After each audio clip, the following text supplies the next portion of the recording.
Muslims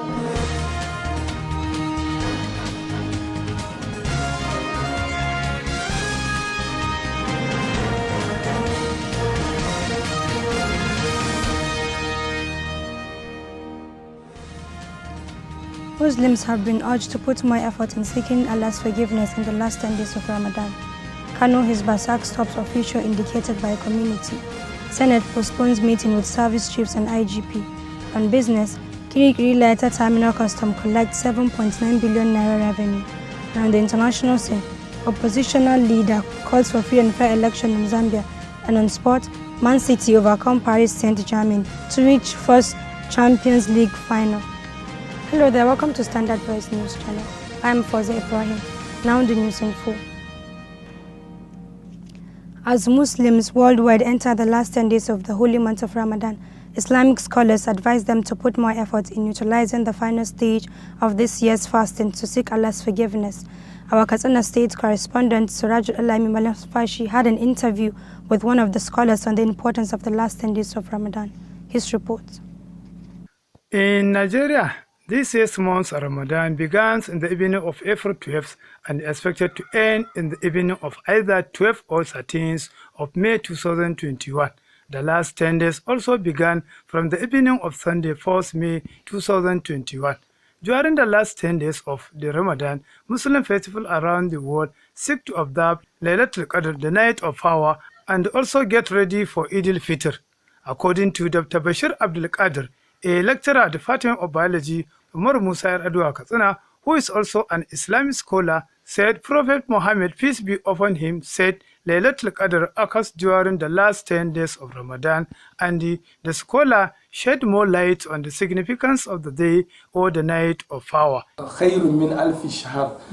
is, to worship Allah in this night is better than the 1,000 night, which is equivalent to 83 years calendar. So if somebody try to do something which is to be close to Allah, to associate himself with Allah, inshallah Allah subhanahu wa ta'ala will give him the reward of a manifold. Whatever we do, Allah subhanahu wa ta'ala will multiply it in manifold. On how to use the last 10 days, Dr. Bashir said there are different types of ibadat to do, which include salat, reciting Holy Quran, dhikr and tahajjud.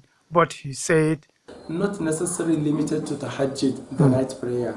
It includes the recitation of the Holy Quran, the giving sadaqah, charity to the poor and needy, doing adhkar, remembering of Allah subhanahu wa ta'ala, doing a lot of good deeds that will make us to be closer to Allah. However, the scholar also advised Muslims to continue practicing the good deed they are performing even after the month of Ramadan, in order to have Allah's blessing and be protected from the situations of insecurity we are facing, especially in the northwest part of the country. From Katsina, Srajo Dallami Malamfashi for SVTV News. The Acting Inspector General of Police, Alkali Baba, has ordered the posting of CP Abu Tiyaru to Imo State as the new Commissioner of Police in charge of the state. The posting of the new CP is in furtherance of efforts by the police leadership towards strengthening security, tackling violent crimes, and enhancing optimal coordination of policing operation within the state. CP Abu Tiyaru is a fellow of the National Defense College and the immediate past Commissioner of Police Zamfara State Command.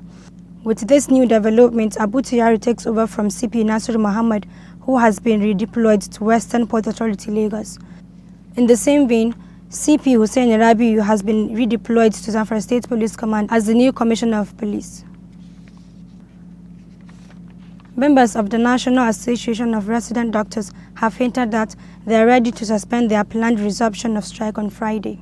This was contained in the statement signed by the spokesman of the Speaker of the House of Representatives, Mr. Femi Bajabamila. The doctors' apparent reversal was made after they met with the Speaker and the Dr. Ehaniri on Tuesday. The resident doctors had, on April 1st, embarked on an indefinite strike, making some demands, which includes non-payment of house offices, abolishment of bench fees, non-payment of national minimum wage, salary shortfall for 2014, 2015 and 2016, residency training allowance, and payment of resident doctors' on Give Miss platforms. The Kano State Hizbah Board has terminated the appointment of one of its top officials, Sani Nasidi Uba, popularly known as Sani Remo, for causing embarrassment to the command. The committee, set by the Commander General Ustaz Haruna Muhammad bin Sina, has indicated Uba having found guilty of a serious misconduct. Uba, who is known to be at the forefront of arresting prostitutes and other wayward girls, was in February this year arrested with a married woman in a hotel room at Sabon Gari area of the state capital. The officials then told Kano State Police Command that the woman in question was his niece who was having issues with her husband. According to him, he kept her in a hotel room pending when the issue would be resolved. The Nigerian Air Force, in response to credible intelligence, neutralized a group of bandits congregating in a location to carry out attack on Birnin-Gwari local government area on Monday, 3rd May 2021. The Ministry of Internal Security and Home Affairs had on Sunday, 2nd May 2021, received intelligence of bandits congregating at the outskirts of Kogu in Birnin-Gwari local government area, which is also proximal to some villages in Suri local government army of Niger State.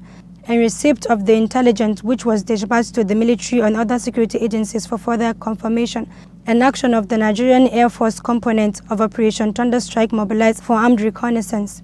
Receiving the feedback, Governor Nasir El-Rufai thanked the Air Force component and all agencies involved for the successful mission. The Osun State Police Command has arrested a 52-year-old man, Kayode Adeniyi, for allegedly having carnal knowledge of his 10-year-old daughter.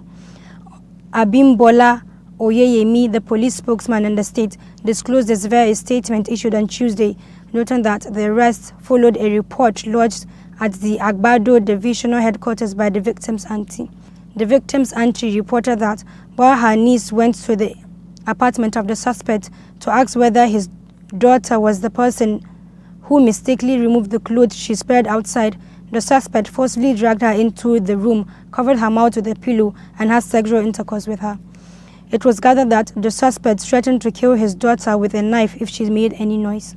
Following the report, Agbado Divisional Police Officer CSP Kainde Kuranga detailed his detective to the scene where the suspect was promptly arrested. The proposed meeting between senators and Nigerian security chiefs had been postponed to Thursday. The Senate President Ahmad Lawan disclosed this at a plenary on Tuesday. The briefing will be crucial for the senators to be properly informed and properly guided. He said the security chiefs who were meant to brief the Senate on Tuesday are still engaged at the National Security Council meeting, which they extend till Wednesday. The Senate had resolved to invite Nigerian service chiefs and heads of the other security agencies over the insecurity in the country. This was after a lively debate on insecurity in the country and the activities of Boko Haram in some local government area of Niger State. The lawmakers had also resolved that the Senate leadership would meet with President Muhammadu Buhari to seek ways of mitigating the security challenges bedeviling the country. Former President Goodluck Jonathan on Wednesday described the late President Umaru Musa Yar'Adua as a man who had a vision of peaceful and united Nigeria. Alhaji Yar'Adua died 11 years ago in office. Dr. Jonathan, on his official Facebook page, said he celebrates his boss, friend, colleague and brother, President Umaru Musa Yar'Adua, who departed this world 11 years ago. As politicians, they shared a common vision of peaceful, united and just nation. President Yar'Adua kept faith in his vision, channeling his strength and time in pursuit of an egalitarian society until his last breath. Although out of sight, his legacies live with us and his memories we will continue to cherish. Late Umaru Musa Yar'Adua will always be remembered as a peacemaker, national builder and democrat whose timeline was defined by virtues of service, peace, trust and love. President Muhammadu Buhari has directed the National Salary, Income and Wage Commission to review the salaries of civil servants as well as numbers of federal agencies. This moves proposed salary cut for workers as a way of reducing the high cost of governance in the country. Hajiya Zainab Ahmad disclosed this at the ongoing National Policing Dialogue on Corruption and Cost of Governance in Nigeria held in Abuja on Tuesday. The program was organized by the Independent Corruption Practice Commission. the government had approved a 13.88 trillion naira budget with a deficit of over 5.6 trillion naira. The federal government also projected revenue of 7.98 trillion naira to fund part of the 2021 budget. And on business,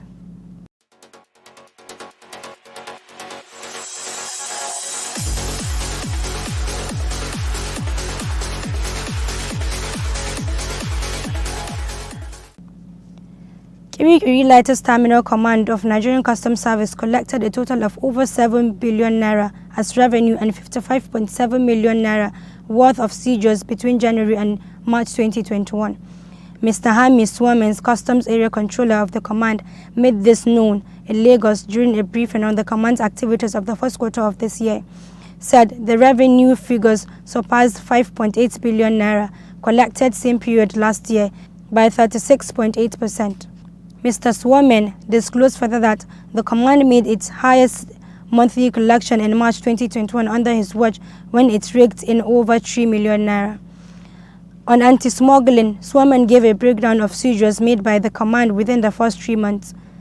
A total of 2,655 units of used car tires were concealed with 2 vehicles, all with a duty-paid value of 21,589,521 naira. The act, according to him, contravened Schedule 3, items number 14 of the ECOWAS Common Terminal Tariff 2017 to 2021 Import Prohibition List, which bans importation of used tires. And on the international scene,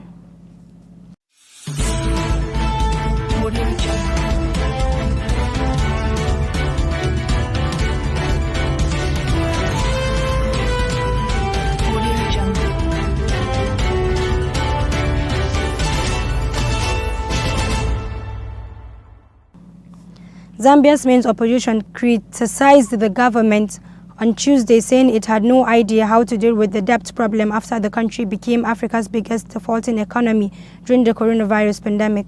The Southern African country of 17 million people is planning presidential and parliamentary election in August with an estimated internal debt of nearly $12 billion, half of which is held by private creditors.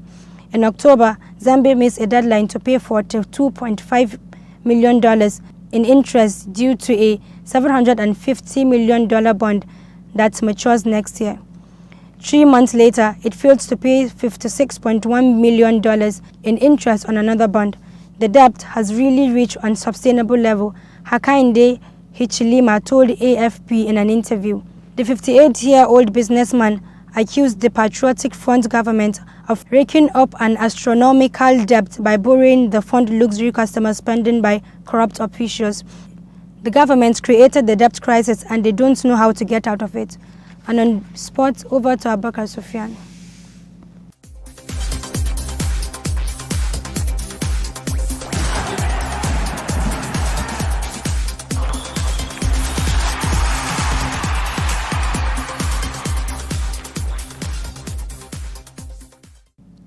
Hello, welcome to Standard Voice Television Sports Room. I'm Svtv Bakar and I am with sports updates. Manchester City reached the Champions League final for the first time in the club's history as Riyad Mahrez double saw off Paris Saint-Germain 2-0 on Tuesday to seal a 4-1 aggregate win. Mahrez's goal also decided the first leg, and the Algerian, who grew up in the Persian suburb, haunted his home team town again with 2 clinical finishes early in each half. The final in Istanbul on May 29th against either Real Madrid or Chelsea is the culmination of City's rise since Abu Dhabi's takeover in 2008 transformed the club's fortunes. Meanwhile, 4 years on from making Neymar and Kylian Mbappe the world's 2 most expensive players, Paris Saint-Germain's wait for the first Champions League title goes on. And that's all we have on sports today. Back to the newsroom. Thank you, Abubakar Sufyan. That has been the news from Standard Voice Television. To end the news, a quick look at the major headlines. Muslims have been urged to put more effort in seeking Allah's forgiveness in the last 10 days of Ramadan. Kano Hizbah sacks top official indicated by community. Senate postpones meeting with service chiefs and IGP. On business, Kirikiri Lighters Terminal Custom collects 7.9 billion naira revenue. And on the international scene, opposition leader calls for free and fair election in Zambia. On sport, Man City overcome Paris Saint-Germain to reach first Champions League final. That's the news. On behalf of the production crew, head of news and current affairs, Ibrahim Gorbatanel, I'm Fozia Ibrahim. Thanks for watching. Do have a nice day.